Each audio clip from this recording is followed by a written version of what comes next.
Actually, next year magka-college na po ako. Ay, exciting. Opo, Congratulations thank you po. and good luck on everything. Thank you Ikaw naman, Binsoy, future plans.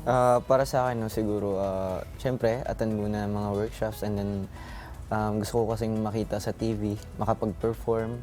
Gusto kong makasali ko sa mga teleserye. So, And acting then, din. Opo, acting, singing, and dancing. Kumbaga, i-package na lang din ho lahat. At Lahat. kayang-kaya naman pong gawin. Oo naman. Lalo Opo. na yung dancing, naka-check na yun talaga sa, Yes, oo. sa iyong list. Napakahusay sumayaw nitong si Binsoy. So yun din. And then of course, ang pag-uwi sa inyo, do you know na kung kailan ka makakapuntang South Cotabato? Di ko pa po alam pero December uuwi po ako or this November. Baka makauwi po. Grabe no, sigurado meron dyang bonggang pa-homecoming at welcome ang iyong bayan sa iyo. Very, very proud of you. Also, congratulations and Thank good you luck po. on everything. Binsoy, Thank you po. maraming salamat. And syempre, bibigyan namin kayo ng chance na magbigay ng message sa lahat ng mga sumusuporta sa inyo. Go ahead, JP.